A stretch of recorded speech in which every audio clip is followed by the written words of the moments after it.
How I'll even go as far as to admit that I've read the first 78 pages of 50 Shades of Grey. Garrett's read after that, she was done. Yes, I need a cigarette. Yes, I was. I need a cigarette. Innuendo. Innuendo. Okay, There you you need a new go. fucking sound clip, Garrett. You've played that 5 times. I'll work on it. Well, hey, I mean, there's always... Because that's what Indiana Jones does. He fucks lesbians a lot. That's a great sound clip. It really is. Well, 50 Shades of Grey is an excellent example of the 3-act structure. I wouldn't know. It's not. I don't even know. I don't know where I was going with that. I have a feeling that book violates every single theory and premise of what you need to do to write a successful book. That's not all it violates. You can all go to hell because look how many millions of copies it sold.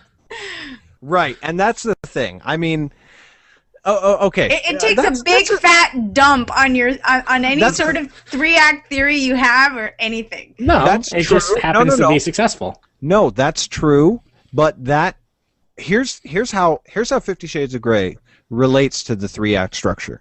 Have you read it? Let me ask first. No, I haven't. No, I haven't. But here's the thing. I already know from multiple people, including the self-publishing podcast guys, like, they've read it and they're like, it's really poorly written. Like, it's not well written. Go to Amazon, look at the reviews page. People are like, it's not well written. It is not a good story, but it's hot and it made. But I got off 10 times. Exactly. It's like I got off a lot. That's what it's all about. So here's the thing. As with anything, and in particular, as with anything that we ever say on this podcast and anything that anybody else tells you, take rules with a grain of salt. Rules are kind of bullshit. If you're an artist, you're already breaking rules. So you can look at rules and you can be like, well, I'm going to try to break it.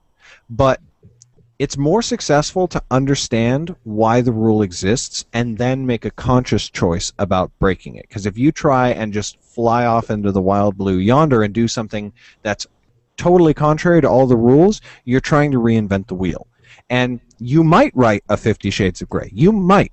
But for every 50 Shades of Grey, one of them, there are thousands of unsold manuscripts out there that are absolute pieces of shit because they didn't try to follow the rules either. And then there are lots of really, really good, well-received books that have sold millions of copies that also broke the rules, but they knew what they were doing, they knew the rules, they studied them, and they made a conscious decision of, I'm going to do this. And that comes down to editor's notes as well. Don't follow an editor's note just because they give you the note. Right. You need to, like, if you understand the note, a good editor will say, look, you need to fix this, and here's the rule on that, and they'll link it. That's what Garrett does. It's amazing because if you read my profile on our website, I am not a grammarian. I am not a speller. I'm a storyteller. And Garrett is the anal, fucking grammar Nazi, which is fantastic to have him as an editor. So, but his notes are, you need to have this here, and here's the rule on it. I'll read the rule, and for the majority of the time, I'll go, okay, I agree with that, and it flows correctly. But there are those times where I'm like, that doesn't flow how I want it to, so I'm not going to use it. But I understand, where he's coming from, and I understand the rule, and I feel like that, it falls into exactly what you're talking about with understanding what the rule is, but not necessarily having to follow it, as long as you understand it.